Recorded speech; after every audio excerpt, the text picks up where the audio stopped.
আমি always late Latif, মানে যেদিনই আমার একটু তাড়াতাড়ি কোনো কিছুতে অ্যাটেন্ড করা দরকার হয় সেদিনে আমি কেন জানি লেট হয়ে যাই। আর ওই দিন এমন একটা রিক্সাওয়ালা পাবো, মানে সেই রিক্সাওয়ালা ঠিকমতো চালাইতে পারবে না বা ইজি রাস্তা রেখে একটা অন্য কোনো রাস্তা দিয়ে নিয়ে যাবে যেখানে অনেক বেশি জ্যাম থাকবে, আর আমি আমার গন্তব্যে পৌঁছাতে অনেক বেশি লেট করে ফেলবে। অ্যাজ ইউজুয়াল সবসময় আমার সাথে এরকম হয়। তো আমি প্রোগ্রামে অ্যাটেন্ড করতে করতে দেখি চিফ গেস্ট অলরেডি চলে গিয়েছে। যাই হোক, ভার্সিটিতে এসে আমার মনটা ভালো হয়ে যায়, জায়গায় জায়গায় ক্যাম্পেইন করা ছিল, তো এগুলো দেখে আমার খুব ভালো লাগতেছিল। আর দেখে অনেকে শাড়ি টাড়ি পরে আসছে, ওরে কি এনার্জি। দেন হচ্ছে একটা কথা না বললে না, অনার্স মাস্টার্সে পড়া মানুষজন অবশ্যই ইমম্যাচিওর না, তারা পারফেক্টলি ম্যাচিওর বা একটু ন্যূনতম জ্ঞান বুদ্ধি থাকা উচিত। আমি এসে যখন অডিটোরিয়ামে যাই তখন যেয়ে দেখি স্টেজ পুরো ফাঁকা, মনে হচ্ছিল যে স্টেজে হামলা হয়েছে কোনো এক প্রকারে।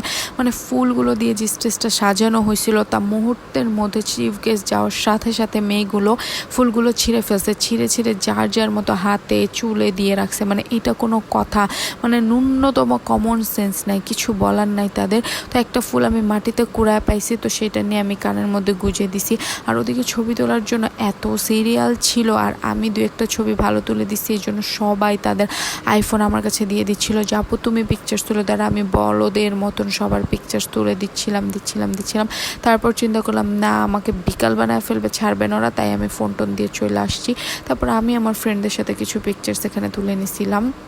মজার বিষয় হচ্ছে এরা খাবার দাবার নিয়েও মারামারি লাগাই দিতেছিল, মানে খাবার টাবার টেনে টেনে নিয়ে নিতেছিল, জীবনে খায় নাই এমন একটা অবস্থা হয়েছে। আবার ছবি তোলার ক্ষেত্রেও সেম ধাক্কা ধাক্কি শুরু করে দিছে, কার আগে কে ছবি তুলবে। মনে হইতেছিল যে স্টেজগুলো উঠে নিয়ে যাবে, ওরা ছবি তুলতে পারবে না।